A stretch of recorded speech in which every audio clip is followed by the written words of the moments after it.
माननीय मंत्री श्रम एवं रोजगार, पर्यावरण, वन और जलवायु परिवर्तन तथा अध्यक्ष केंद्रीय न्यासी बोर्ड श्री भूपेंद्र यादव जी, माननीय राज्य मंत्री श्रम एवं रोजगार, पेट्रोलियम एवं प्राकृतिक गैस तथा उपाध्यक्ष केंद्रीय न्यासी बोर्ड श्री रामेश्वर तेली जी, माननीय श्री सुनील बर्थवाल, सचिव श्रम एवं रोजगार मंत्रालय भारत सरकार तथा उपाध्यक्ष केंद्रीय न्यासी बोर्ड, माननीय श्री मुखमीत सिंह भाटिया, महानिदेशक कर्मचारी राज्य बीमा निगम, माननीय doctor Shashank Goyal, additional secretary and financial adviser, श्रम एवं रोजगार मंत्रालय, आप सभी का हार्दिक अभिनंदन एवं स्वागत।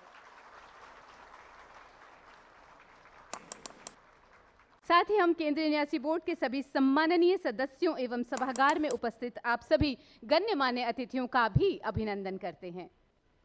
अपनी संस्कृति एवं परंपरा के कारण हमारा देश भारत समूचे विश्व में अपनी एक अलग पहचान रखता है। किसी भी मंगल कार्य की शुरुआत दीप प्रज्वलन के साथ करना हमारी समृद्ध संस्कृति का ही परिचायक है। मंच पर आसीन आप सभी गण्यमान्य अतिथियों से विनम्र अनुरोध है कि कृपया दीप प्रज्वलित कर कार्यक्रम का शुभारंभ करें।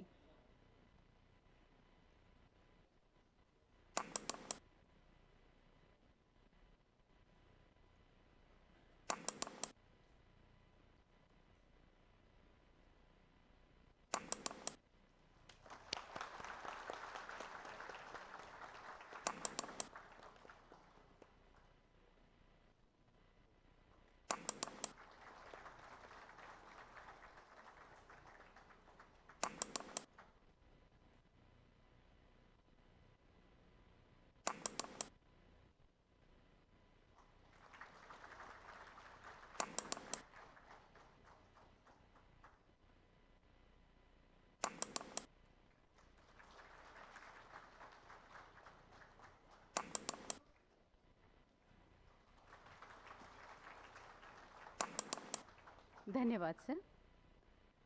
और अब केंद्रीय भविष्य निधि आयुक्त श्रीमती नीलम शमी राव जी से मेरा विनम्र अनुरोध है कि वे माननीय मंत्री श्रम एवं रोजगार एवं अध्यक्ष केंद्रीय न्यासी बोर्ड श्री भूपेंद्र यादव जी का अभिनंदन करें।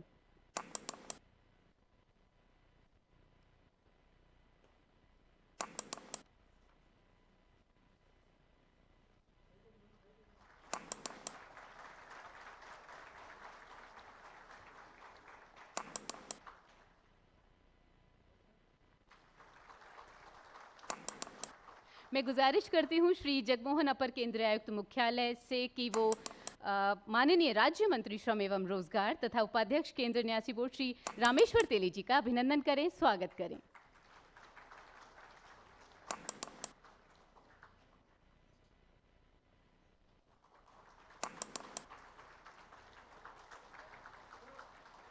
और अब मेरा अनुरोध श्री केएल तनेजा अपर केंद्रीय भविष्य निधि आयुक्त मुख्यालय से कि वे सचिव श्रम एवं रोजगार तथा उपाध्यक्ष केंद्रीय न्यासी बोर्ड श्री सुनील बर्थवाल जी का अभिनंदन करें, स्वागत करें।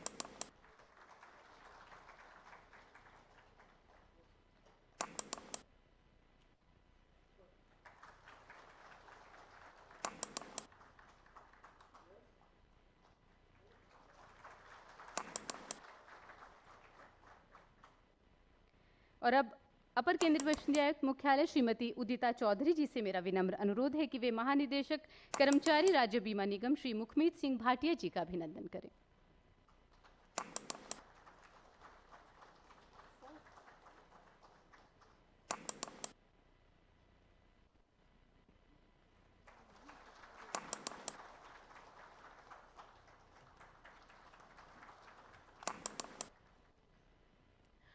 और अब उद्घाटन भाषण के लिए मेरा विनम्र आग्रह सचिव श्रम एवं रोजगार मंत्रालय भारत सरकार तथा उपाध्यक्ष केंद्रीय न्यासी बोर्ड श्री सुनील बर्थवाल जी से।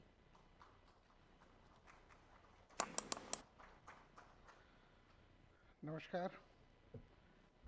माननीय केंद्रीय मंत्री श्री भूपेंद्र यादव जी, माननीय राज्य मंत्री श्री रामेश्वर तेली जी,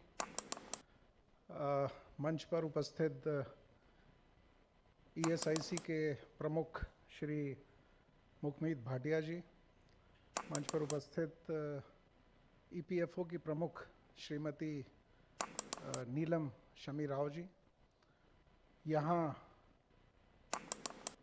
उपस्थित सभी सीबीटी के माननीय सदस्यगण, यहाँ उपस्थित केंद्र और राज्य सरकारों के वरिष्ठ पदाधिकारीगण और यहाँ उपस्थित सभी सम्मानित अतिथिगण, मीडिया के बंधुओं, देवियों एवं सज्जनों,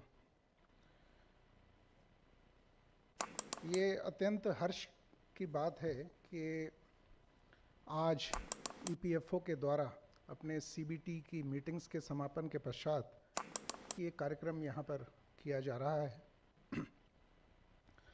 माननीय मंत्री जी के नेतृत्व में ये निर्णय लिया गया था कि सीबीटी की मीटिंग केवल मात्र 1 या 2 घंटे की मीटिंग मात्र नहीं होनी चाहिए, बल्कि ईपीएफओ जैसे जो महत्वपूर्ण ऑर्गेनाइजेशन हैं श्रम एवं रोजगार मंत्रालय के, उनके डेलिब्रेशंस कम से कम 2 दिन चिंतन शिविर के रूप में होने चाहिए, ताकि मीटिंग भी हो, लेकिन जो महत्वपूर्ण विषय और बिंदु हैं उन पर हम लोग कैसे आगे बढ़ें, ईपीएफओ उस पर कैसे आगे बढ़े, इस पर गहन चिंतन और विचार होना चाहिए। और इसीलिए ये जो सीबीटी की मीटिंग थी उसमें कल बहुत सारे महत्वपूर्ण जो विषय थे उन पर पूरी चर्चा हुई। आज जो सीबीटी का एजेंडा था उस पर पूरी चर्चा हुई और उसके बाद ये एक निर्णय लिया गया है कि जो हम पब्लिक को और पब्लिक डोमेन में जो ईपीएफओ या ईएसआईसी जो भी काम कर रहा है, उस दिन एक पब्लिक फंक्शन में लोगों को ये भी बताया जाए कि किस प्रकार के निर्णय हुए हैं। तो पूरी पारदर्शिता के साथ सरकार जो अपने स्टेक होल्डर्स हैं, चाहे वो ईपीएफओ हो, चाहे ईएसआईसी हो, चाहे अन्य ऑर्गेनाइजेशंस हों, उनको पब्लिक को क्या लाभ उन योजनाओं से मिल रहे हैं, उन डेलिब्रेशन से मिल रहे हैं, इसके बारे में भी बताया जाए। और इसीलिए पूर्व में भी ईएसआईसी हो, चाहे ईपीएफओ हो, और चाहे गुवाहाटी हो, चाहे दूसरा प्रदेश हो, वहाँ इस तरीके के पब्लिक फंक्शन ऑर्गेनाइज किए गए हैं। और आज का भी जो पब्लिक फंक्शन है, उस पब्लिक फंक्शन में भी बहुत सारी ऐसी योजनाओं का अनाउंसमेंट किया जाएगा, जिससे कि जो ईपीएफओ के स्टेक होल्डर्स हैं, जो हमारी पब्लिक है, उसको क्या बेनिफिट ईपीएफओ देने जा रहा है, उसके बारे में चर्चा होगी। मैं आप लोगों का ज़्यादा समय नहीं लेना चाहूँगा, मैं केवल 2-3 विषय आपको बताना चाहूँगा कि जो पूरा मंत्रालय है भारत सरकार का, श्रम एवं रोजगार मंत्रालय, वो इस बात से अवगत है कि जो सामाजिक सुरक्षा है वो हर व्यक्ति तक इस देश में पहुंचनी चाहिए। जो ऑर्गेनाइज सेक्टर है हमारा, उस ऑर्गेनाइज सेक्टर के लिए हमारे 2 महत्वपूर्ण ऑर्गेनाइजेशंस हैं, ईपीएफओ और ईएसआईसी। ईपीएफओ जो पीएफ का फंड है और जो दिनों दिन बढ़ता जा रहा है, उसका एक ट्रस्टी के रूप में हम लोग काम करते हैं। और जब भी चर्चा होती है कि इस फंड को किस प्रकार से सुरक्षित रखा जाए, किस प्रकार से इन्वेस्ट किया जाए, ताकि मैक्सिमम रिटर्न्स जो खाता धारक हैं उनको मिल सकें, इस बारे में हमारी चिंताएं रहती हैं। ईपीएफओ के ये 6 करोड़ जो लोग हैं, इनका कैसे हम उन तक लाभ पहुंचाएं, इसकी हमारी चिंता रहती है। उसी तरह से 72 लाख के आसपास हमारे जो पेंशन धारक हैं, उस पर भी बहुत गहन विचार विमर्श सीबीटी की मीटिंग के दौरान हुआ। बहुत सारे सुझाव आए, कैसे आगे बढ़ा जाए, इस पर चर्चाएं हुई और कई महत्वपूर्ण निर्णय लिए गए, जिसमें बहुत सारे निर्णयों की घोषणा अभी आप माननीय मंत्री जी के कर कमलों से बहुत सारे कार्यक्रमों का शुभारंभ भी होगा। ईडीएलआई का जो इंश्योरेंस की अमाउंट है, उसको भी कैसे बढ़ाया जाए, उसमें क्या सुधार हों, किस तरीके से लोगों तक ईडीएलआई की रकम पहुंच सके। पेंशन जो मिलती है वो, उसका जो जीवन प्रमाण पत्र हैं, जो पहले भी आपने देखा होगा कि जो हमने कार्यक्रम शुरू किया था प्रयास के माध्यम से, और जिस तरीके से सरकार में अगर कोई आदमी रिटायर करता है तो रिटायरमेंट के दिन जैसे सरकार उसको जितने भी उसके रिटायरमेंट के ड्यूज़ हैं रिटायरमेंट के दिन ही देती है, उसी प्रकार की व्यवस्था ईपीएफओ ने भी शुरू की और रिटायरमेंट के डेट के दिन ही सबको ये बेनिफिट्स पहुंचाने शुरू किए। उसी श्रेणी में बहुत सारे अभी कदम लिए जा रहे हैं। जीवन प्रमाण पत्र कैसे उनको सुगम हो, उनको लाइनों में ना खड़ा होना पड़े। जो ऐसे लोग हैं, बुजुर्ग हैं, जो घर से बाहर नहीं निकल करके अपना वेरिफिकेशन करा सकते हैं, उनको किस तरीके से ये सुविधाएं उनके घर पर ही प्राप्त हो सके, इन सारे विषयों पर भी चर्चा हुई है और निर्णय लिए गए हैं। दूसरी जो हमारी सबसे बड़ी जो चिंता है विभाग की, वो ये है कि जो सामाजिक सुरक्षा है वो हर एक व्यक्ति तक कैसे पहुँचे, हर एक कामगार तक कैसे पहुँचे। तो ईपीएफओ ने तो काफ़ी निर्णय लिए हैं, काफ़ी काम भी किया है, 6 करोड़ से ज़्यादा लोग जुड़ भी गए हैं। लेकिन ये भी एक विषय बड़ा महत्वपूर्ण था कि हमारी कवरेज और कैसे इम्प्रूव हो, कैसे बढ़े। हमारे कामगार 50 करोड़ से ज़्यादा हैं, कैसे हम उनको भी ईपीएफओ की सेवाओं से जोड़ें। जो हमारे कैजुअल वर्कर्स हैं, जो हमारे कॉन्ट्रैक्चुअल वर्कर्स हैं, और अगर वो ईपीएफओ के दायरे में जो 20 से ऊपर की इस्टेब्लिशमेंट है अगर उसमें आते हैं तो वो भी कैसे जुड़ें, इन पर भी हमारा गहन चिंतन रहता है। और कैसे उन लोगों को जोड़ा जाए और कवरेज हमारी इम्प्रूव की जाए, इस पर भी हमारा गहन चिंतन रहता है। तो मैं आप लोगों का ज़्यादा समय न लेते हुए यही कहना चाहता हूँ कि भारत सरकार और श्रम एवं रोजगार मंत्रालय बहुत सारे इनिशिएटिव्स ले रहा है, चाहे वो रोजगार के क्षेत्र में हों हमारे एनसीएस पोर्टल के माध्यम से, चाहे वो असंगठित मजदूरों के लिए हों हमारे ई श्रम पोर्टल के माध्यम से, चाहे वो जो हमारे मजदूर हैं उनकी जो शिकायतें हैं और उनके जो क्लेम सेटलमेंट के मामले हैं समाधान पोर्टल के माध्यम से, चाहे जो एम्प्लॉयर हों उनके जो इश्यूज़ हों हमारे श्रम सुविधा पोर्टल के माध्यम से, वो सारे लाभ उन तक हम कैसे पहुंचाएं, इन्हीं सब विषयों पर हम लोग दिन रात लगे रहते हैं। और माननीय मंत्री जी का यह भी कहना रहता है कि जितने सुझाव हम लोगों से प्राप्त कर सकें, जो आप हमें डाक में भेजते हैं या हम तक पहुंचाते हैं, उनको भी हम कैसे अमल में ला सकें, ये हमारी हमेशा चिंता रहती है। इन्हीं शब्दों के साथ बहुत बहुत धन्यवाद।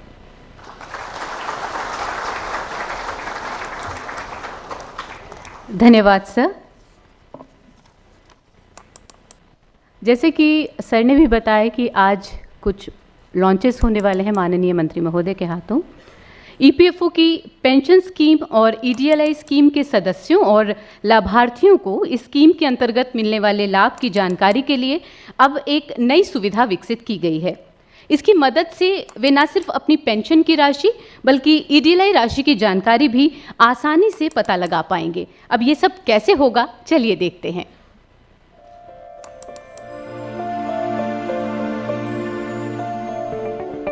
ईपीएफओ यानी कर्मचारी भविष्य निधि संगठन लगभग 6.5 करोड़ सक्रिय सदस्य एवं 72 लाख से ज्यादा पेंशनरों के साथ विश्व के सबसे बड़े सामाजिक सुरक्षा संगठनों में से एक है। ईपीएफओ अपने विशाल नेटवर्क के माध्यम से अंशदायी भविष्य निधि योजना,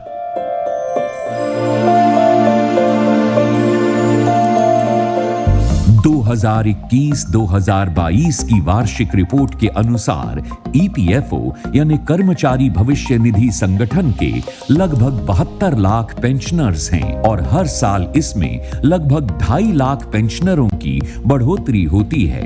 ईपीएफओ अपनी बेहतर सेवाओं से अपने सभी सदस्यों का हमेशा ख्याल रखने का प्रयास करता रहा है और इसी कड़ी को आगे बढ़ाते हुए माननीय श्री भूपेंद्र यादव केंद्रीय मंत्री श्रम एवं रोजगार और पर्यावरण, वन एवं जलवायु परिवर्तन मंत्रालय के नेतृत्व में पेंशन और ईडीएलआई कैलकुलेटर की शुरुआत करने जा रहा है। ये कैलकुलेटर ऑनलाइन टूल है जिसे ईपीएफओ ने पेंशन और बीमा की गणना करने के लिए डिजाइन किया है।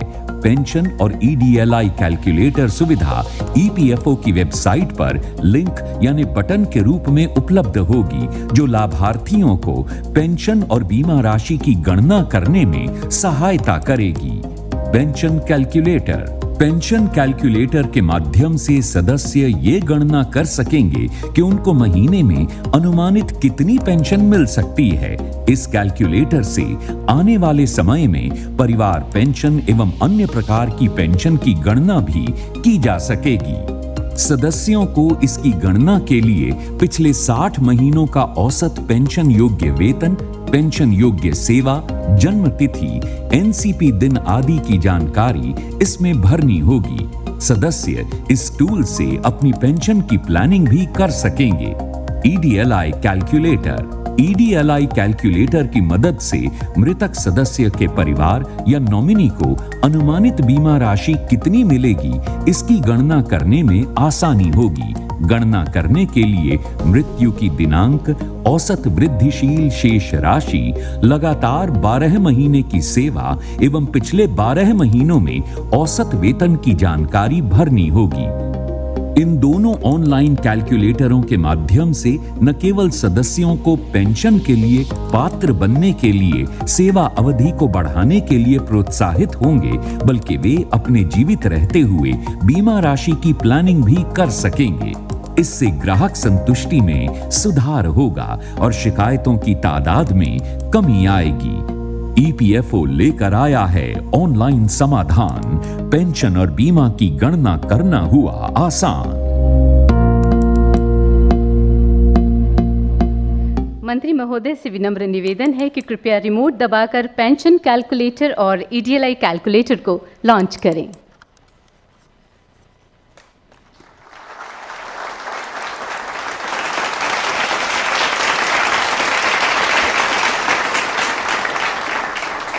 Thank you sir. ईपीएफओ अपने स्टेक होल्डर्स के सामने आने वाली परेशानियों को दूर करने और उनकी सहायता के लिए निरंतर प्रयास करता रहता है। इसी क्रम में अब यूआईडीएआई द्वारा विकसित फेस ऑथेंटिकेशन टेक्नोलॉजी को ईपीएफओ ने अपने पेंशनर्स के लिए उपलब्ध कराया है। इसके माध्यम से पेंशनर्स अब अपने डिजिटल लाइफ सर्टिफिकेट घर बैठे मोबाइल ऐप से जमा कर पाएंगे। फेस ऑथेंटिकेशन टेक्नोलॉजी की इस पूरी प्रक्रिया को आइए जानते हैं इस प्रेजेंटेशन के माध्यम से। डिजिटल जीवन प्रमाण पत्र के लिए ईपीएफओ पोर्टल पर फेस ऑथेंटिकेशन टेक्नोलॉजी की एम्बेडिंग। डिजिटल जीवन प्रमाण पत्र जमा करने के लिए अब तक पेंशनर्स को फिंगरप्रिंट और आइरिस स्कैनर के माध्यम से अपने बायोमेट्रिक्स देने पड़ते थे। बायोमेट्रिक्स देने के लिए bank, post office, common service centres या ईपीएफओ के फील्ड ऑफिसेस में जाना जरूरी होता था। बढ़ती उम्र के कारण आंखों में दिक्कत, हाथों की लकीरों के धुंधला होने या फिर बीमारी के कारण घर से बाहर निकल पाने में असमर्थ होने की वजह से पेंशनर्स अपने बायोमेट्रिक्स नहीं दे पाते थे और उनका जीवन प्रमाण पत्र समय पर जमा नहीं हो पाता था। इन सभी समस्याओं का निदान है फेस ऑथेंटिकेशन टेक्नोलॉजी। इस तकनीक से घर बैठे डिजिटल जीवन प्रमाण पत्र जमा किया जा सकता है। अब किसी बैंक, पोस्ट ऑफिस या सुविधा केंद्र जाने की जरूरत नहीं है। न केवल अपना बल्कि अपने रिश्तेदार या मित्र का डिजिटल जीवन प्रमाण पत्र भी जमा किया जा सकता है।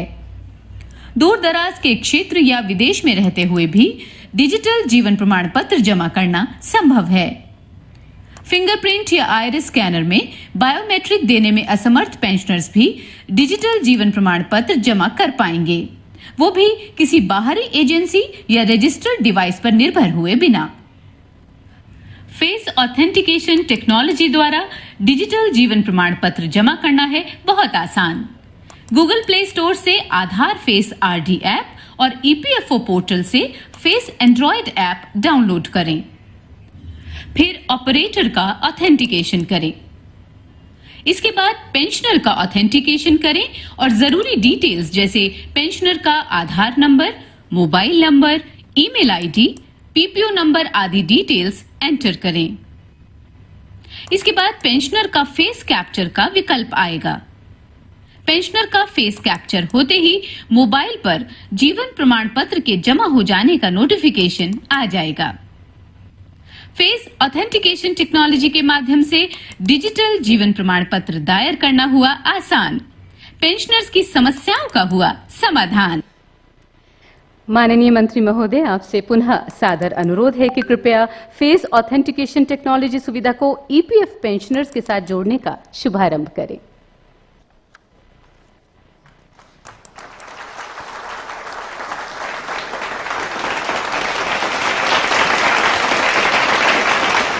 धन्यवाद महोदय। ईपीएफओ के अधिकारियों और कर्मचारियों को पीडीनास तथा आंचलिक प्रशिक्षण संस्थानों के माध्यम से अलग अलग विषयों पर प्रशिक्षण दिया जाता है। इन ट्रेनिंग्स का उद्देश्य बदलते परिवेश के साथ समस्त स्टाफ को और अधिक सक्षम एवं उत्तरदायी बनाना है। इसी दिशा में आगे बढ़ते हुए अब ईपीएफओ द्वारा अपनी ट्रेनिंग पॉलिसी में कुछ नवीन बदलाव किए गए हैं। ईपीएफओ की ट्रेनिंग पॉलिसी का और अधिक विवरण इस प्रेजेंटेशन में। ईपीएफओ की प्रशिक्षण नीति।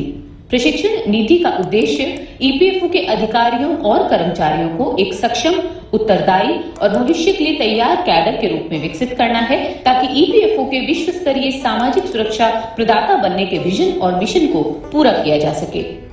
ये नीति मिशन कर्मयोगी के साथ जुड़ी है, जो माननीय प्रधानमंत्री के सिविल सेवा के उस विजन का परिणाम है जिसमें ज्ञान, कौशल और व्यवहार को ध्यान में रखते हुए competency driven capacity building approach से लाभ प्राप्त करना शामिल है, जो कार्यों के निर्वहन के लिए महत्वपूर्ण है। ये पूरी नीति 6 फाउंडेशनल फ्रेमवर्क के आधार पर बनाई गई है। व्यापक रूप से देखा जाए तो पॉलिसी फ्रेमवर्क के अंतर्गत मुख्य कार्य क्षेत्रों में इन हाउस एक्सपर्टीज का सृजन, प्रमुख राष्ट्रीय और अंतर्राष्ट्रीय संस्थानों के सहयोग से प्रबंधन के लिए विशेष प्रशिक्षण, प्रशिक्षकों की क्षमता निर्माण, mentorship driven on the job learning शामिल है।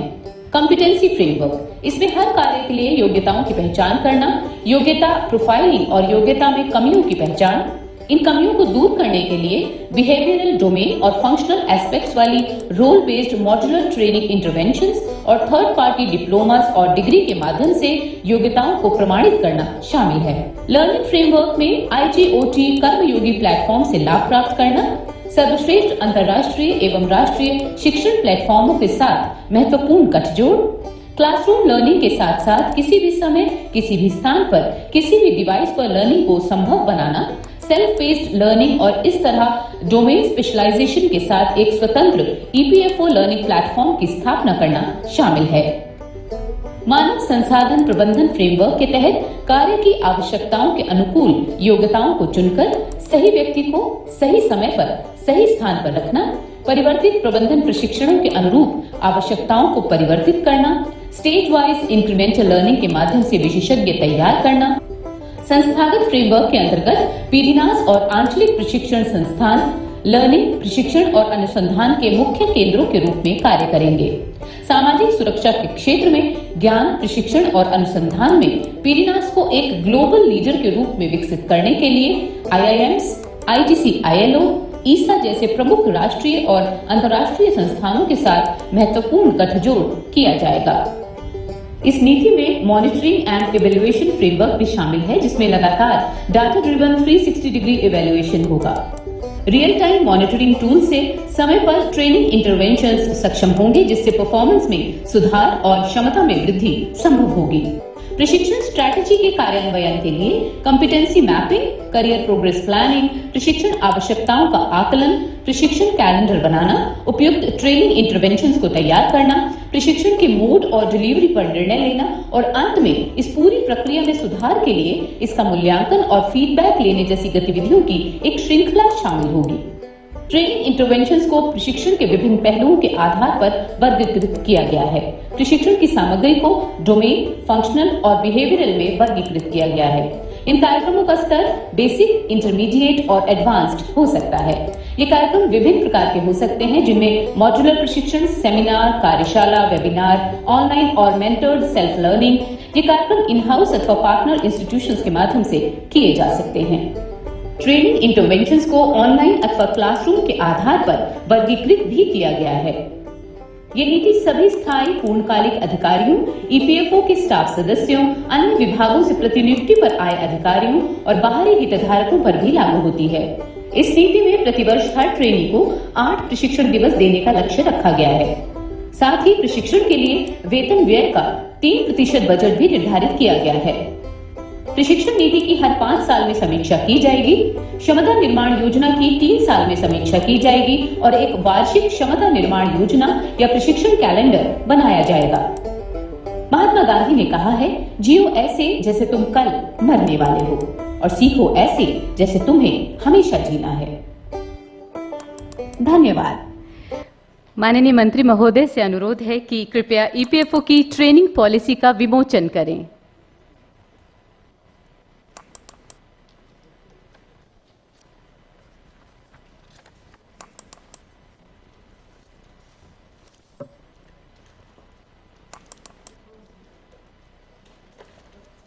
ईपीएफओ की ट्रेनिंग पॉलिसी का विमोचन माननीय मंत्री महोदय के हाथों और हमारे सभी गण्यमान्य अतिथियों के हाथों।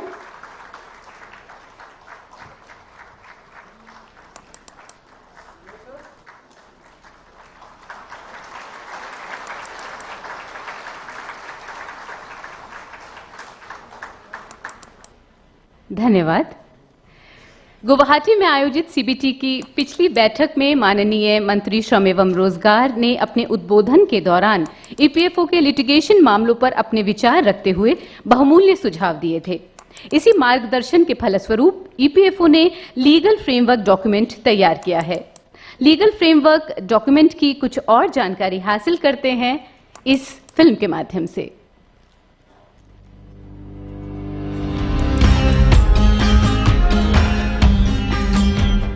राष्ट्रीय लिटिगेशन नीति का लक्ष्य है कि न्यायालयों में दायर किए गए एवं लंबित मामलों का उत्तरदायित्व अनावश्यक रूप से सरकार एवं सरकारी संस्थाओं का न हो।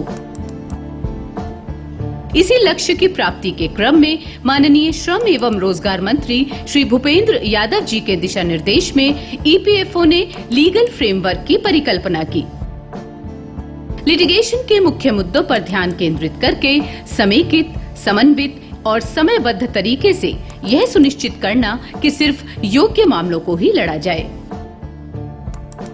ईपीएफओ लीगल फ्रेमवर्क इसी दिशा में एक कदम है जो विभिन्न हितधारकों का मार्गदर्शक साबित होगा। प्रथम बार वैकल्पिक विवाद निवारण का प्रावधान किया गया है जो विवादों के सौहार्दपूर्ण समाधान के रास्ते उपलब्ध कराता है। लीगल फ्रेमवर्क में विभिन्न अदालतों के समक्ष मामलों के प्रतिवाद के लिए स्टैंडर्ड ऑपरेटिंग प्रोसीजर सुनिश्चित किया है, जिससे कि ईपीएफओ में लिटिगेशन की प्रक्रिया में एक स्थायी, गुणात्मक और मात्रात्मक सुधार लाया जा सके। लीगल फ्रेमवर्क के माध्यम से अधिवक्ताओं के कार्यकलाप से जुड़े मामलों पर गुणात्मक काम करना आसान होगा।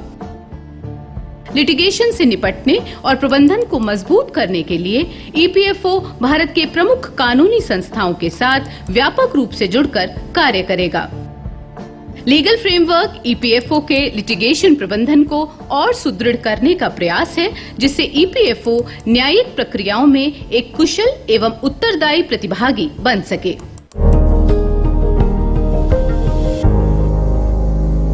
माननीय मंत्री महोदय, आपसे निवेदन है कि कृपया लीगल फ्रेमवर्क डॉक्यूमेंट को रिलीज करें।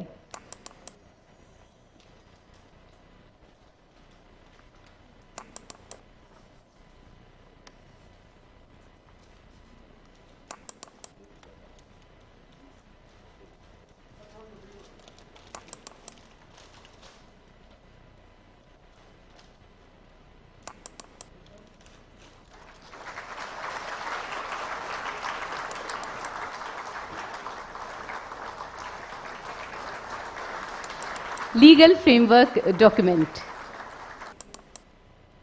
धन्यवाद सर। ईपीएफओ के क्षेत्रीय कार्यालय उडुपी की ऑफिस बिल्डिंग का शिलान्यास आज माननीय मंत्री महोदय के कर कमलों द्वारा किया जाएगा और अभी उडुपी में भूमि पूजन किया जा रहा है। आइए पहले उडुपी ऑफिस के बारे में जानते हैं इस फिल्म के माध्यम से। Udupi office. Namaskar. Udupi is a land of eternal beauty, a pilgrimage sandwiched between the verdant mountains of Western Ghats on the east and the vast tranquil Arabian Sea on the west. The regional office Udupi was set up in the year 2008 as sub-regional office to provide social security benefits to the subscribers in Udupi district of Karnataka and later upgraded as regional office in the year 2017. The regional office Udupi provides social security cover to 2.87 lakh subscribers, 2,607 establishments and 24,000 pensioners. A land measuring 668 square meters has been acquired from the government of Karnataka for construction of the office building. The proposed building at an estimated cost of Rs 7.93 crores has been designed with a floor arrangement of ground plus 2 floors for a total built-up area of 1,286 square meters. The Shilanyas of the building is being ceremoniously done on 30th July 2022 by the Honorable Minister for Labour and Employment, Government of India, Shri Bhupendra Yadav ji. Thank you. माननीय श्रम एवं रोजगार मंत्री महोदय, आपसे विनम्र अनुरोध, कृपया रिमोट दबाकर उडुपी के कार्यालय भवन का शिलान्यास करें।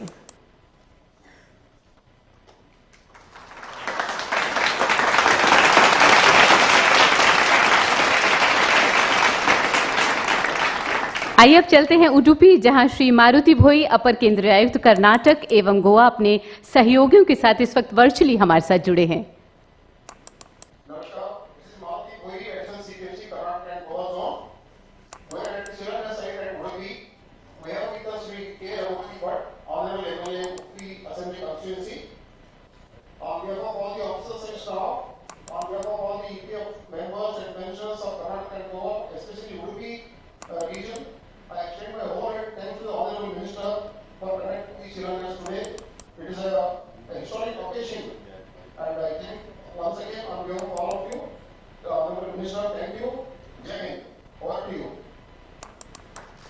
Thank you sir.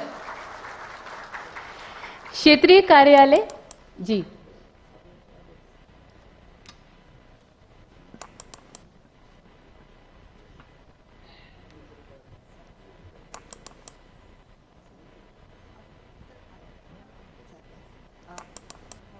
Please come. Shri Maruti भोई जी के लिए माननीय मंत्री जी के निर्देश में आज ये बहुत महत्वपूर्ण दिन है उनके लिए। आज 60 वर्ष की आयु में वो सुपरएनुएट हो रहे हैं। रिटायरमेंट के दिन उन्होंने वहाँ पर मौजूद होकर के वो इसके लिए उपस्थित हुए। आपका बहुत बहुत धन्यवाद, आपकी कर्तव्य निष्ठा और आपके कर्तव्य परायणता के लिए।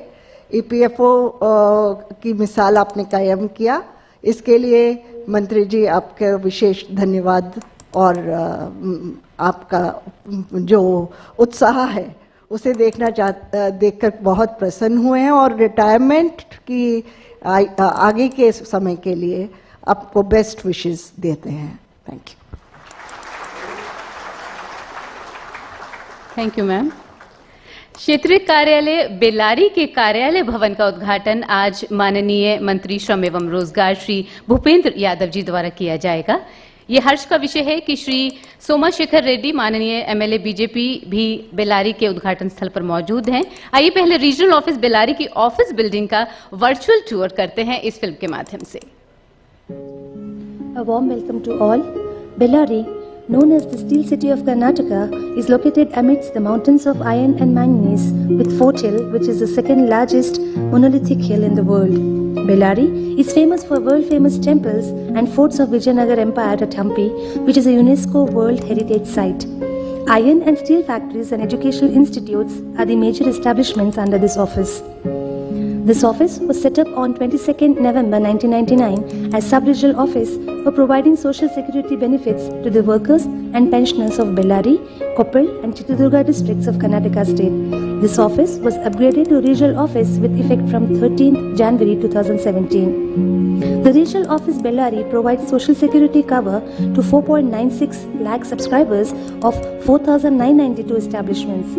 This office also provides services to 21,709 pensioners. This office has acquired a land for an area of 1 acre from the Bellary Urban Development Authority for construction of its own building.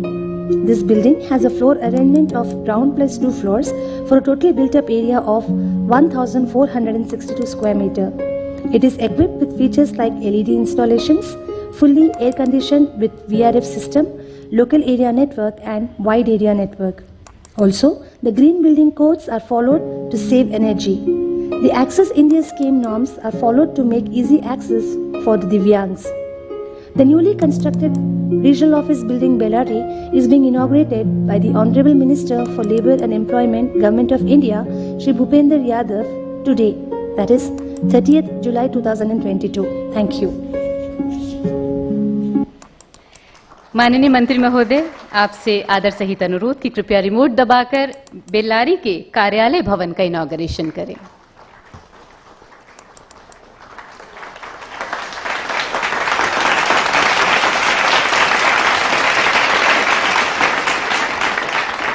Shri D ramie, अपर केंद्रीय आयुक्त, अपनी team के साथ इस वक्त virtually हमारे साथ जुड़े हैं बेल्लारी से। Shri D Remi. Good afternoon, Sunita. Thank you. I just want to say thank you to the Honorable Minister of Labour and Employment, Honorable Yasri Bhupender Yadav, for inaugurating this beautiful building of Regional Office new building of Bellary. And I also want to extend my thanks to Sri G. Somasekaran Reddy, who is a member of this assembly.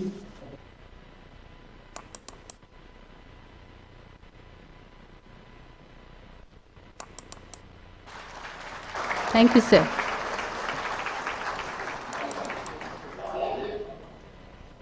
हमारा सौभाग्य है कि आज हमारे साथ माननीय राज्य मंत्री श्रम एवं रोजगार, पेट्रोलियम एवं प्राकृतिक गैस, भारत सरकार एवं उपाध्यक्ष केंद्रीय न्यासी बोर्ड श्री रामेश्वर तेली जी उपस्थित हैं। माननीय मंत्री महोदय, आपसे आदर सहित अनुरोध है कि कृपया अपने उद्गार व्यक्त कर हमारा मार्गदर्शन करें। करतल ध्वनि से अभिनंदन मंत्री जी महोदय का।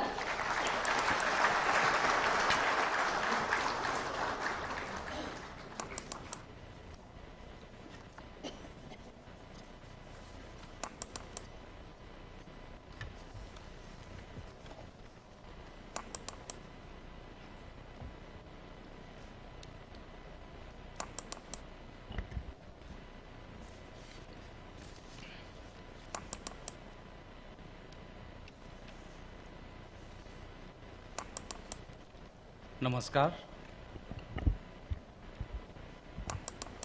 आज की इस कार्यक्रम में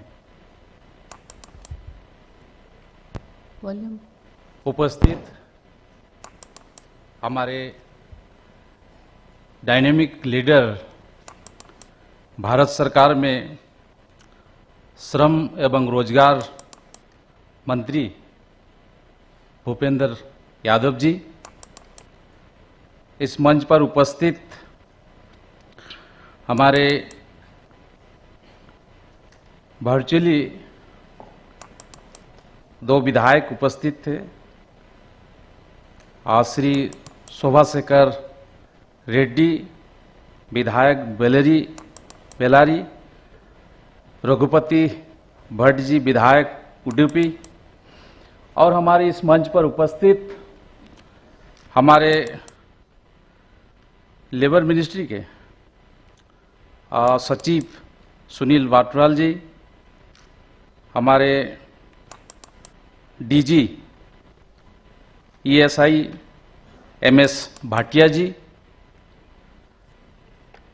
यहाँ उपस्थित हमारे CPFC के हमारे नीलम राव जी, GS श्रम मंत्रालय के विभा भल्ला जी, यहाँ उपस्थित हमारे वित्तीय सलाहकार मधुमिता दास जी, CBD के माननीय सदस्यगण, श्रम विभाग के अधिकारीगण, मीडिया के साथियों, भाइयों और बहनों, इस कार्यक्रम में मैं शामिल होने के लिए मैं आप सभी को धन्यवाद करता हूं। आदरणीय प्रधानमंत्री श्री नरेंद्र मोदी जी के नेतृत्व में डिजिटल इंडिया मिशन तेजी से सफल हो रहा है। ईपीएफओ ने भी डिजिटल तकनीक को अपनी सेवाओं के लिए बड़े पैमाने पर अपनाया है। आज कई डिजिटल सुविधाओं की शुरुआत ईपीएफओ के द्वारा की गई है। अंशधारकों को इन सुविधाओं के माध्यम से ईपीएफओ की योजनाओं का लाभ आसान तरीके से और तेजी गति से प्रदान किया जा सकेगा। ईपीएफओ की ट्रेनिंग पॉलिसी से कर्मचारियों का बेहतर विकास हो सकेगा। साथ ही कानूनी मामलों के लिए बनाई गई रूपरेखा से ऐसी मामलों के बेहतर संगठन में मदद मिलेगी। आज ओडीपी के कार्यालय के लिए भूमि पूजन भी किया गया। साथ ही बेल्लारी के कार्यालय भवन का उद्घाटन भी हुआ है। ईपीएफओ के कार्यालयों और भवन के निर्माण के काम तेजी से पूरा किए जा रहे हैं, जिससे अंशधारकों को बेहतर सेवाएं दी जा सकेगी। सीबीडी के मार्गदर्शन में ईपीएफओ सामाजिक सुरक्षा की योजनाओं को बेहतर तरीके से लागू कर रहा है। ईपीएफओ की सेवाएं सदस्यों अपने मोबाइल के माध्यम से भी आसानी से प्राप्त कर रहे हैं। दावों के निपटान में ईपीएफओ ने बहुत सुधार किया है और आज 99% से अधिक दावों का भुगतान 20 दिन की तय समय सीमा के पहले ही कर दिया जा रहा है। लोगों को शिकायतें के हल के लिए औसत निपटाने दिनों को घटाकर 6 दिन कर दिया गया है, जो श्रम एवं रोजगार मंत्रालय के विभागों में सबसे बेहतर है। ईपीएफओ के डाटाबेस में सदस्यों का नामांकन उपलब्ध रहने से उनके परिजनों को बिना किसी देरी के लाभ मिले में आसानी होती है। ई नामांकन के लिए एक विशेष अभियान चलाया गया है और ईपीएफओ की आईटी प्रणाली को और बेहतर बनाया गया है। पिछले कुछ महीनों में सदस्यों के नामांकन में बहुत तेजी आई है। इस बैठक में हमने अपने कर्मचारियों के प्रमोशन और उनकी नौकरी से जुड़े विषयों के बारे में बनाई गई समिति के काम पर भी चर्चा की है। कर्मचारियों के तेजी से प्रमोशन के लिए जरूरी कदम उठाए जा रहे हैं। साथ ही ईपीएफओ के कवरेज को बढ़ाने और कोर्ट के मामलों को कम करने के विषय पर बनाई गई समिति के काम पर भी चर्चा हुई है। पेंशन सुधारों के लिए और आईटी तथा संचार के विषय पर भी काम हो रहा है। इस मामलों में एक बेहतर योजना बनाकर काम चल रहा है। ईपीएफओ के द्वारा 70 लाख से ज़्यादा लोगों को पेंशन की सामाजिक सुरक्षा का भुगतान किया जा रहा है। इस भुगतान के तरीकों को अधिक प्रभावी बनाने के लिए प्रयास हो रहा है। ईपीएफओ के कानूनी मामलों के बेहतर प्रबंधन के लिए युवा पेशेवरों को सेवाएं लेने पर भी विचार हुआ है। हमारी सरकार ने आज़ादी से लेकर अब तक के समय के सबसे जरूरी श्रम सुधारों के लिए पहल की है। इन श्रम सुधारों को शुरू करते हुए हमारी सरकार ने 29 श्रम कानूनों को 4 लेबर कोड में सरल बनाया है। इन श्रम सुधारों से कामगारों और नियोक्ताओं दोनों को ही लाभ मिलेगी। इस श्रम सुधारों में हमारी सरकार ने संगठित क्षेत्र के साथ साथ असंगठित क्षेत्र के कामगारों को भलाई के लिए विशेष ध्यान दिया है। सामाजिक सुरक्षा कोड के माध्यम से कामगारों को सामाजिक सुरक्षा योजनाओं का लाभ भी प्रदान करने में ईपीएफओ की बड़ी भूमिका होगी। हमारी सरकार स्वास्थ्य, शिक्षा, रोजगार और सामाजिक कल्याण के लिए बेहतर योजनाएं बनाकर उनका लाभ सही तरीके से सभी मजदूरों तक पहुंचा रही है। मैं आप सबको भरोसा दिलाता हूं कि माननीय केंद्रीय श्रम मंत्री श्री भूपेंद्र यादव जी के कुशल नेतृत्व में हमारा मंत्रालय मजदूरों के हित में लगातार नए नए कदम उठा रहे हैं। मैं आशा करता हूं कि आप सभी के सहयोग से हमारी सरकार आदरणीय प्रधानमंत्री के आत्मनिर्भर भारत के सपनों को साकार करने में सफल होंगे। जय हिंद। धन्यवाद मंत्री महोदय। ये हमारी खुशकिस्मती है कि आज के इस कार्यक्रम में माननीय मंत्री श्रम एवं रोजगार, पर्यावरण, वन एवं जलवायु परिवर्तन और केंद्रीय न्यासी बोर्ड के अध्यक्ष श्री भूपेंद्र यादव जी उपस्थित हैं। आपके कुशल मार्गदर्शन और प्रोत्साहन के फलस्वरूप कर्मचारी भविष्य निधि संगठन बेहतर कार्य करने के लिए निरंतर प्रयासरत है। आज आपके कर कमलों द्वारा नई पहल का शुभारंभ और उद्घाटन हम सभी के लिए उत्साहवर्धक है। माननीय मंत्री महोदय, मेरा आपसे आदर सहित अनुरोध है कि इस अवसर पर कृपया अपने आशीर्वचनों से हमें अनुग्रहित करें और हमारा मनोबल बढ़ाएं।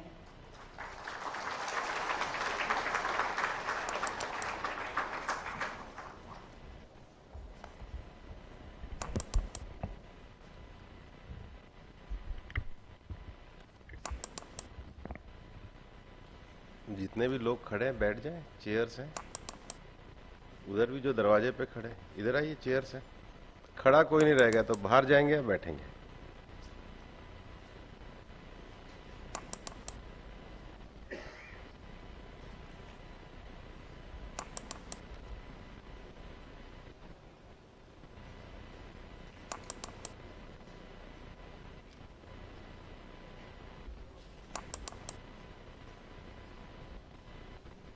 आ जाओ आगे, धैर्य का परिणाम अच्छा होता है। खाली पड़ी आगे की सीट। आज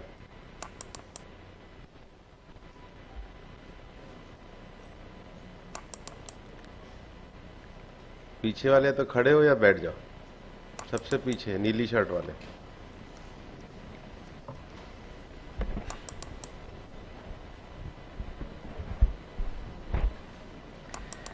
मंच पर उपस्थित मेरे सहयोगी मंत्री श्री रामेश्वर तेली जी, हमारे विभाग के सचिव श्री सुनील बर्थवाल जी, केंद्रीय भविष्य निधि संगठन की मुख्य आयुक्त श्रीमती नीलम शम्मी जी, केंद्रीय कर्मचारी भविष्य बीमा निगम के हमारे महानिदेशक श्री मुखमीत सिंह भाटिया जी,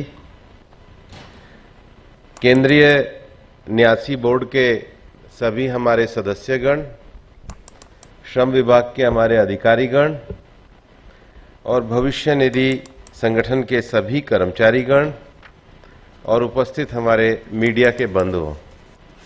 मीडिया को थोड़ी पीछे जगह दी, यहाँ बैठाना चाहिए था।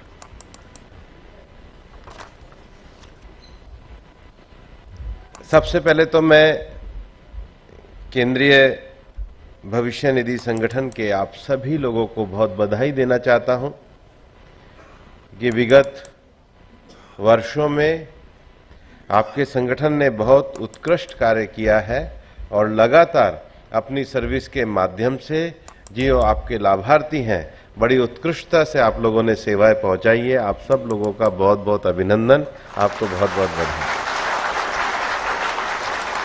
और जिस प्रकार से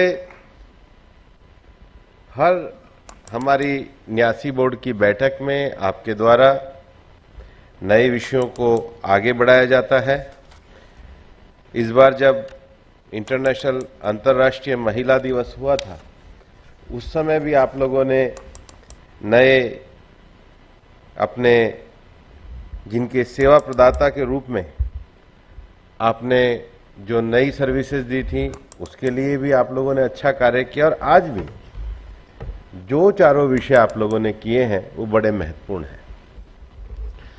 सबसे बड़ा विषय है कि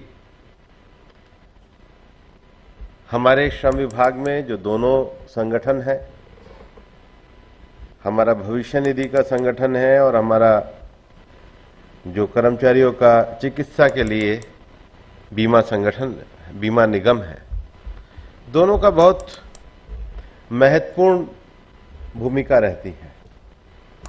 जो हमारे पेंशनर हैं, जिनको हम पेंशन प्रदान करते हैं, उनको पेंशन देना ये हमारा कर्तव्य है, हमारे सर्विस मैनुअल का हिस्सा है।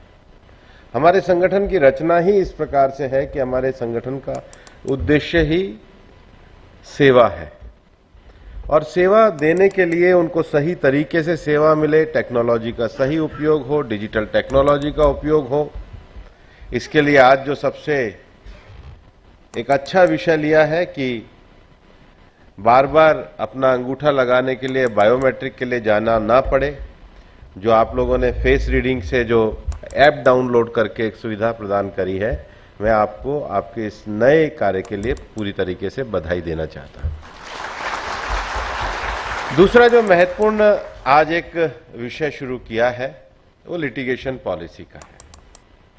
कोई लिटिगेशन में क्यों लंबा उलझे, और लिटिगेशन में दोनों ही तरीके से, कम से कम हमारे कर्मचारियों के जो केसेस हैं, हमारे विभाग के पॉलिसी को लेकर के जो पब्लिक इंटरेस्ट लिटिगेशन के विषय हैं, जिनको हम सेवा देने वाले हैं उनके विषय हैं, उसके साथ ही साथ प्रोविडेंट फंड डिपार्टमेंट का जो भूमिका है वो ईज ऑफ डूइंग बिजनेस में हमारा ये भूमिका होनी चाहिए कि जिस कर्मचारी की भविष्य निधि बनती है वो बने, लेकिन हम एक सेवा करने वाले संगठन हैं, कम से कम टेरर संगठन की भूमिका नहीं बननी चाहिए। हमारा एक एनवायरनमेंट फ्रेंडली, बिजनेस फ्रेंडली और कर्मचारियों के सेवा वाला एक सोशल एटीट्यूड वाले संगठन के रूप में हमें बढ़ाना है। इसलिए जो अननेसेसरी लिटिगेशन है उसको के लिए हम एक लिटिगेशन पॉलिसी लेकर के आए हैं और बहुत तेजी के साथ, सक्षमता के साथ हमें अपनी सर्विस को इस प्रकार का बनाना होगा कि हम एक लिटिगेशन मुक्त ऑर्गेनाइजेशन बने। इस दिशा की तरफ हमको बढ़ना पड़ेगा और इस दिशा की तरफ बढ़ने के लिए एक जो तीसरा कार्यक्रम किया है ये मिशन कर्मयोगी का है। माननीय प्रधानमंत्री जी का ये बहुत बड़ा आह्वान हम लोगों को रहता है कि जिस काम को हम कर रहे हैं उसको कर्तव्य के रूप में करें। ये ठीक है कि आप सब लोग बहुत अच्छे शिक्षा संस्थानों से निकल करके केंद्रीय सरकार के द्वारा आयोजित परीक्षाओं को करके आप लोग चयनित हुए हो। आप अपनी योग्यता के आधार पर अपने संगठन की सेवा कर रहे हो, लेकिन संगठन की सेवा करते करते, कार्य करते करते, नौकरी करते करते कभी कभी या तो मन में शिथिलता का भाव आ जाता है या मन में यह आ जाता है कि अब तो कौन हटाएगा, अब तो बैठे ही हुए हैं। लेकिन हम जो काम कर रहे हैं स्थायित्व के साथ कार्य कर रहे हैं, लेकिन ये काम किस प्रेरणा के लिए कर रहे हैं, तो सबसे पहले हमारा मोटिवेशन का विषय होना चाहिए। जैसे हम यहां पर बैठे सुनने के लिए हैं, रिकॉर्ड करने के लिए नहीं बैठे। हम यहां पर अपने मन में अंतःकरण में सेवा के विषय को लेने के लिए यहां पर बैठे। हम इसलिए बैठे हैं कि हमें जिस भी परीक्षा या योग्यता के माध्यम से जिस विभाग में चयनित किया, ये उन लोगों की सामाजिक सुरक्षा के लिए जिन्होंने इस देश के निर्माण के लिए अपनी श्रम शक्ति का योगदान दिया, तो वृद्धावस्था में उनकी पेंशन उनको सही तरीके से मिले। हम उन लोगों को प्रेरित करना चाहते हैं जिनके अंतर्गत कर्मचारी काम करते हैं कि ये आपका भी सामाजिक दायित्व बनता है कि जो कर्मचारी आपके लिए कार्य कर रहे हैं उनकी भविष्य की सुरक्षा के लिए आपको भविष्य निधि देना चाहिए। इसमें जो लकुना ढूंढने का काम है वो ना करके इसमें पूरक होने का काम करना चाहिए, उसको सप्लीमेंट कैसे कर सके इस दृष्टि से हमको सोचना चाहिए। और इसलिए मैं विभाग को बधाई देना चाहता हूं कि उन्होंने मिशन कर्मयोगी का जो प्लान करा है वो हमारे भविष्य निधि के सभी लोगों के लिए किया है। और इसलिए मैं ये भी कहना चाहता हूं, और आज मैंने केंद्रीय न्यासी बोर्ड की बैठक में भी तय किया है, हमारे ESIC के चीफ कमिश्नर बैठी हैं, हमारे ईएसआईसी के डीजी बैठे हैं कि इसमें सबसे पहले जो मिशन कर्मयोगी होगा वो हमारे एसीसी जो हैं अधिकारी, सबसे पहले उनका होगा। तो जो टॉप 31 लोग हैं सबसे पहले उनका प्रशिक्षण होगा और उसमें मैं स्वयं उपस्थित रहूंगा। उसके बाद फिर ये टॉप टू बॉटम हम नीचे तक अपने इस विषय को लेकर के जाएंगे। और इसलिए मेरी डीजी एसआईसी से ही बात हुई थी, मैंने कहा हमारे वहाँ पे भी जो आरडी है और जो हमारे मेडिकल कमिश्नर है पहले टॉप का होगा और फिर वही सब लोग इस संदेश को माननीय प्रधानमंत्री जी के मिशन कर्मयोगी के संदेश को लेकर के जाएंगे। और आज़ादी के अमृत महोत्सव में हमको पूरे विभाग की एक परिकल्पना को बदलना है जिसमें लिटिगेशन कम हो, जिसमें जिनकी सर्विस दे रहे हैं उनके लिए फ्रेंडली वातावरण हो, जिसमें बिजनेस क्षेत्र के लिए भी एक प्रेरक भूमिका का काम हो, उनके लिए सप्लीमेंट करके अगर किसी से कोई गलतियां हो रही हैं तो उसको दूर करने का प्रयास करें। लेकिन भविष्य निधि में आने वाले सब लोगों के लिए भविष्य निधि संगठन की जो भूमिका है ये एक service friendly, user friendly, technology friendly, digitally competent ऐसे संगठन के रूप में हमको आगे बढ़ने की कल्पना करनी है। और इसलिए अभी विभाग के नए नए हमारे भवनों का उद्घाटन हो रहा है, नए विषयों को संज्ञान में लाया जा रहा है, जिसके लिए मैं आपको बधाई देना चाहता हूं। इस समय पूरी दुनिया में कोविड-19 के बाद एक वर्ल्ड ऑफ वर्क का जो विषय है, पिछले दिनों जब आईएलओ जेनेवा में हुआ था तब भी इस विषय को लिया गया था, कल परसों भी यहाँ पे आईएलओ की कॉन्फ्रेंस हुई थी तब भी इस विषय को लिया गया था कि दुनिया में डिजिटलाइजेशन के कारण, टेक्नोलॉजी चेंज के कारण, सर्विस सेक्टर के बढ़ने के कारण, वर्क फ्रॉम होम के वातावरण के कारण, गिग वर्कर और प्लेटफॉर्म वर्कर जिस प्रकार से आ रहे हैं उसके कारण, अनऑर्गेनाइज सेक्टर में कर्मचारियों के जॉब्स के क्रिएशन के कारण एक नया दुनिया वर्ल्ड ऑफ वर्क की तरफ बढ़ रही है। और इसलिए जो सबसे उसका पहला विषय है वो एक बड़ा जो रोजगार पैदा हो रहा है वो इनफॉर्मल सेक्टर में होता है। तो इनफॉर्मल सेक्टर के लोगों को एक सोशल प्रोटेक्शन प्रदान करने के लिए सरकार प्रतिबद्ध है। यही कारण है कि हम जो 4 नए लेबर कोड लाए हैं उसमें जो सोशल सिक्योरिटी कोड है उसमें हमने व्यापक रूप से अनऑर्गेनाइज सेक्टर के लोगों को सोशल सिक्योरिटी देने के लिए अपने आप को प्रस्तावित किया है। और इसलिए आपका भी जो प्रोविडेंट फंड ऑर्गेनाइजेशन है इसकी भूमिका, इसके ग्राहकों की भूमिका, इसकी सेवा की भूमिका, इसकी संख्या में वृद्धि होने वाली है। उस कैपेसिटी के लिए हम लोगों को तैयार होना होगा भविष्य में सोशल सिक्योरिटी कोड के लिए और उसके प्रोटेक्शन के लिए जो माननीय प्रधानमंत्री जी की भी भावना है कि हम सोशल सिक्योरिटी कोड को सब लोगों को देने का काम करें। और ईएसआईसी ने तो अच्छा निर्णय लिया है। अभी हमारे 6.5 करोड़ ईपीएफओ में हमारे हैं, 6.5 करोड़ के करीब, और ईएसआईसी में हमारे 3 करोड़ 90 लाख हैं, लेकिन हमारे जो टोटल लाभार्थी हैं वो 12.5 करोड़ हैं। और इसलिए अब हमने ईएसआईसी और आयुष्मान योजना को जोड़ने का प्रस्ताव किया है ताकि देश में जो 160 अस्पताल हमारे ईएसआईसी के चलते हैं उसका विस्तार भविष्य में अनऑर्गेनाइज सेक्टर भी जब सोशल सिक्योरिटी कोड के माध्यम से आएगा तो उसको हम आगे बढ़ा सकेंगे। दूसरा, emergence of new category of worker है, जो मैंने पहले भी कहा है, गिग वर्कर, प्लेटफॉर्म वर्कर, भविष्य में उनकी भी सोशल सिक्योरिटी के लिए जो विषय है उसको लेकर के हम लोग काम कर रहे हैं। इस समय ऐसा माना जाता है जो अभी हमारे ई श्रम पे रजिस्टर्ड हुए हैं, लगभग 7 लाख हमारे गिग वर्कर और प्लेटफॉर्म वर्कर रजिस्टर्ड हुए हैं। ये संख्या भी बढ़ेगी, इनको भी भविष्य में सोशल सिक्योरिटी के नाते काम करना होगा। लेकिन हम में से बहुत सारे लोग केवल यही नहीं है कि अकुशल क्षेत्र में, कुशल क्षेत्र में भी अभी जिस प्रकार की दुनिया चल रही है उसमें मोबिलिटी एंड माइग्रेशन दोनों साथ साथ चल रहे हैं। स्किल्ड लोगों की भी जरूरत होती है दुनिया में, सब जगहों पे अनस्किल्ड की भी जरूरत हो रही है।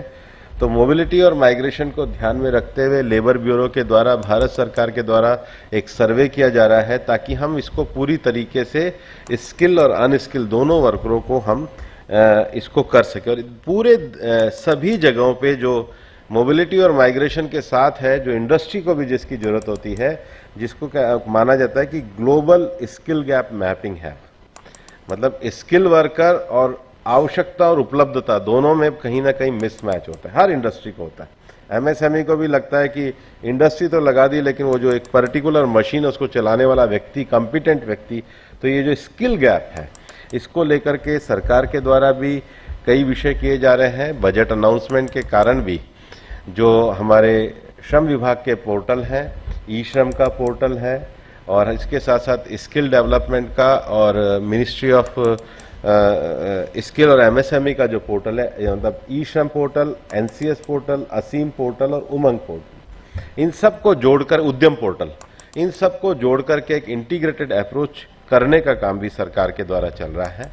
और सोशल प्रोटेक्शन का विषय मैंने बताया ही है। इसके साथ ही साथ देश में जो आपराधिक कानून है वो काम करे, लेकिन डीक्रिमिनलाइजेशन, अननेसेसरी जो कोड्स हैं उनका होना चाहिए। इस देश में 15,000 से ज़्यादा ऐसी कंप्लाइंसेस थी जिसके कारण अनावश्यक ही एक वातावरण बिगड़ता था। नए जो चारों कोड आए हैं, हमारा चाहे वेजेस कोड है, सोशल सिक्योरिटी कोड है, ऑक्यूपेशनल सेफ्टी कोड है और इंडस्ट्रियल रिलेशन कोड है, हमने कोशिश करी है कि इसको किस प्रकार से एक कार्य के वातावरण को देश में आगे बढ़ाया जाए जिससे रोजगार के अवसरों में हो। तो डीक्रिमिनलाइजेशन जो है जनरल एटमॉस्फेयर में से हमें आगे निकलना चाहिए। और मैंने पीएफ के अफसरों को भी जो शुरू में हमारे संगठन की परिकल्पना दी है कि हम फैसिलिटेट करने के लिए होने चाहिए, ताकि ज़्यादा से ज़्यादा श्रमिकों को भविष्य निधि में शामिल किया जा सके। किसी को प्रेरित करने के लिए हमारे संगठन की भूमिका बननी चाहिए। उसके साथ ही साथ श्रम कानूनों को कौनकर हमारी समवर्ती सूची में है, और समवर्ती सूची में होने के कारण नए कोडों को भी लागू करने के लिए राज्यों के साथ विषय चल रहे हैं। चारों कोड पे अनेक राज्यों में बहुत अच्छी तरीके से कार्य हो रहा है।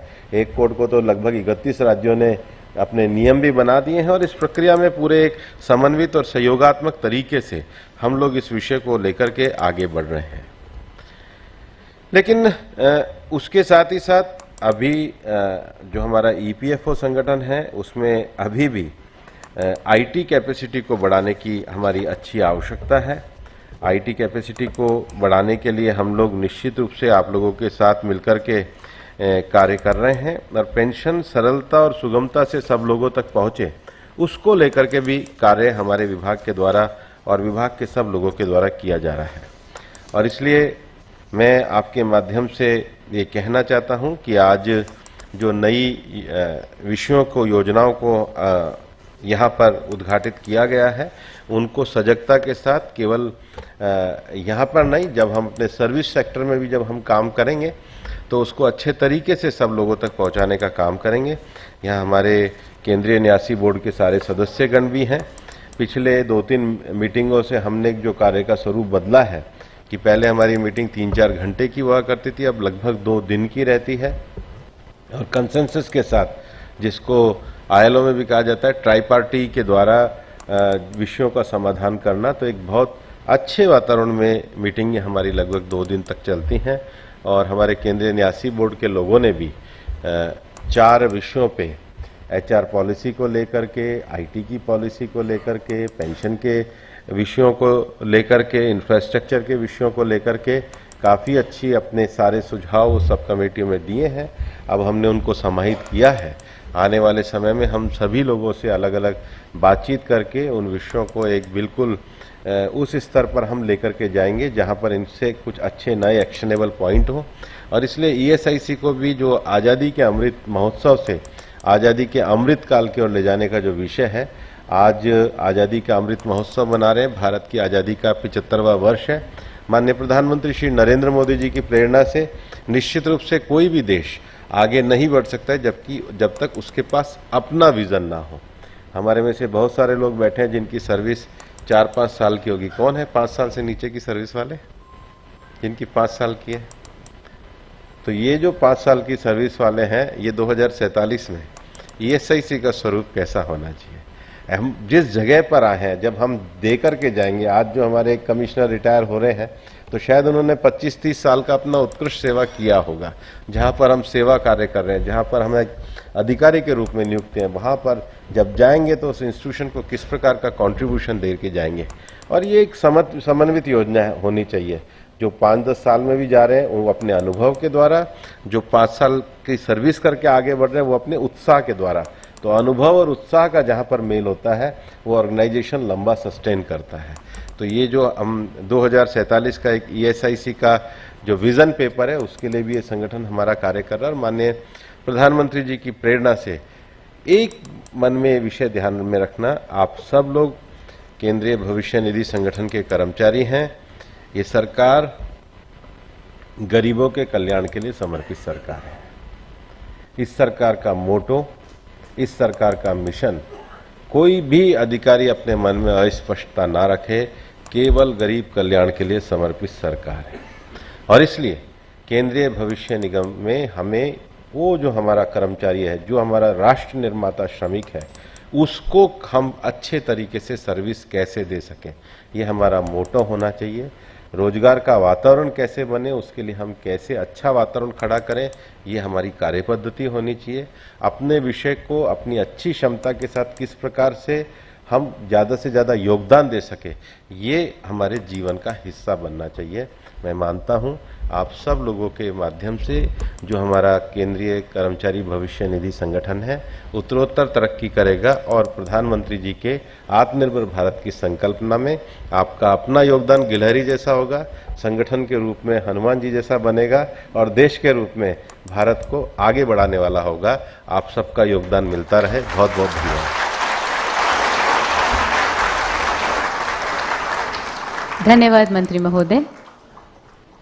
और अब आदर एवं सम्मान के साथ मेरा निवेदन केंद्रीय भविष्य निधि आयुक्त श्रीमती नीलम शमी राव जी से कि वे कृपया धन्यवाद ज्ञापित करें।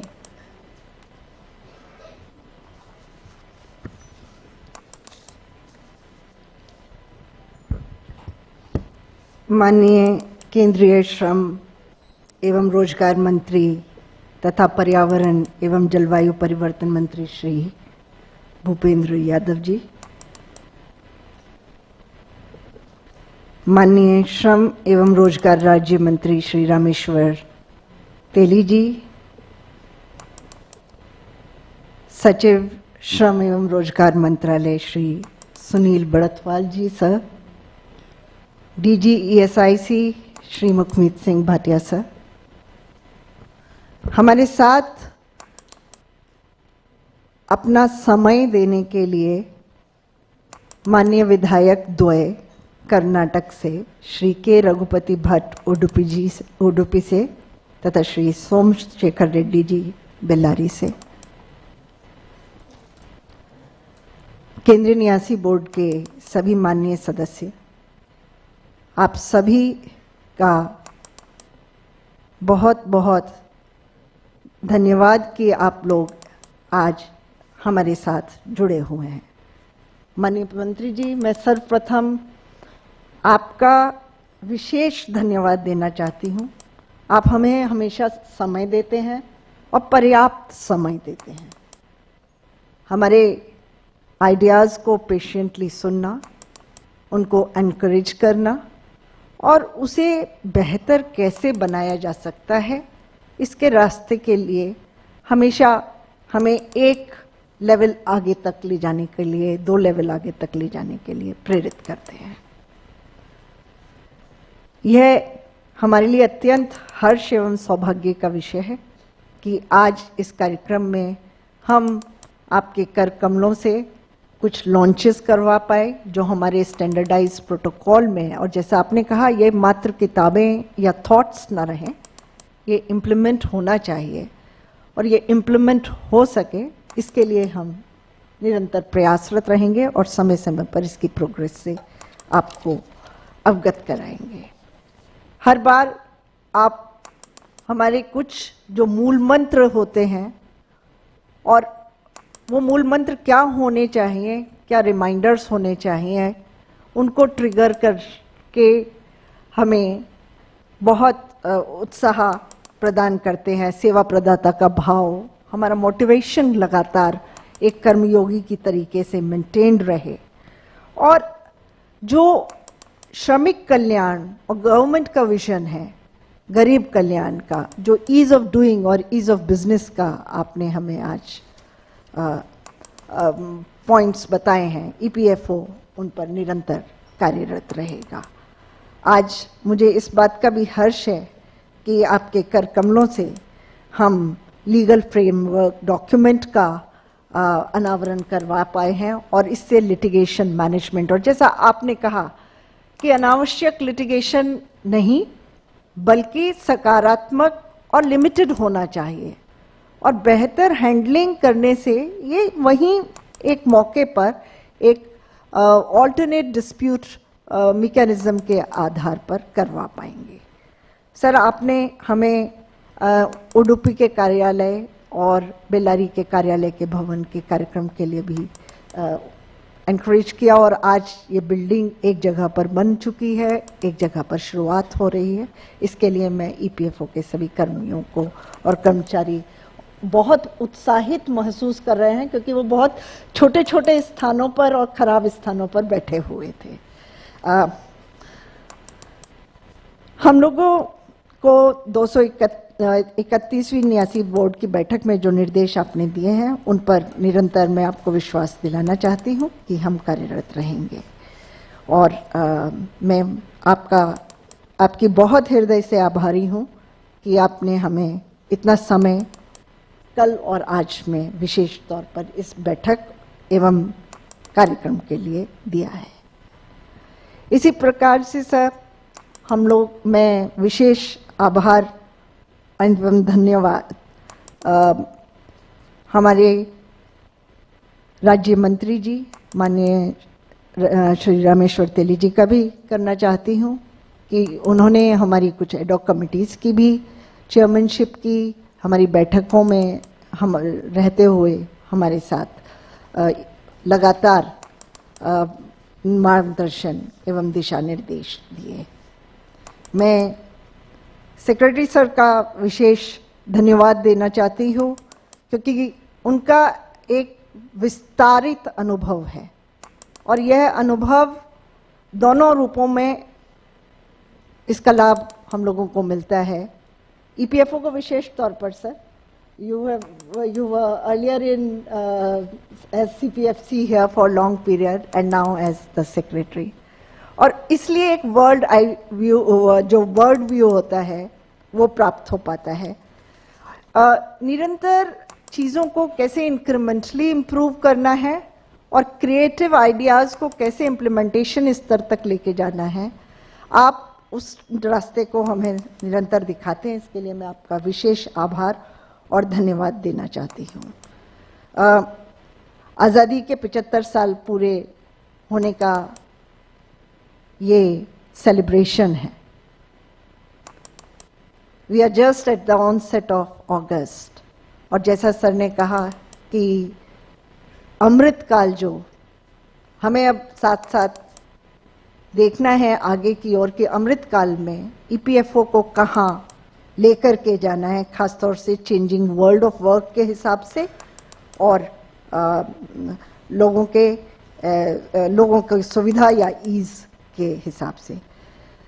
मैं आप सबको विश्वास दिलाना चाहती हूँ और इसका आभार भी पुनः देना चाहती हूँ कि सीबीटी के मेंबरान्स अपने एक्टिव पार्टिसिपेशन से जो हम जुड़े रहते हैं ईपीएफओ की मीटिंग्स से और ईपीएफओ के सब कमिटीज़ के साथ में व अन्य माध्यमों से, उससे निरंतर लाभ बोर्ड को बैठकों में तो मिलता ही है, इसके अलावा भी ईपीएफओ की कार्यप्रणाली को सुधारने में मिलता है। आप सभी का बहुत बहुत धन्यवाद और आभार। मैं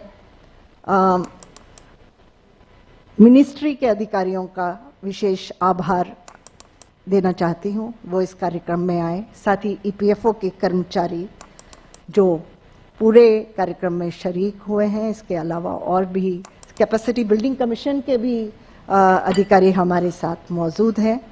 मीडिया के सभी बंधु जो यहाँ मौजूद हैं, आप सभी का बहुत बहुत धन्यवाद और आभार।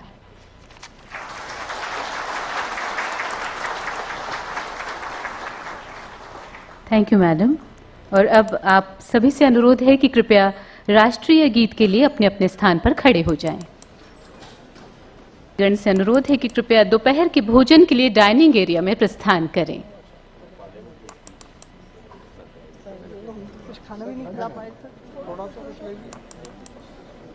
Thank you sir, thank you so much.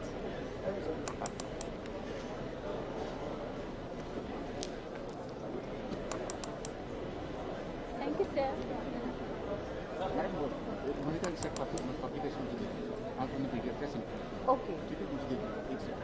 Release चाहिए? हाँ, किताबें ठीक, ओके, अभी देते हैं।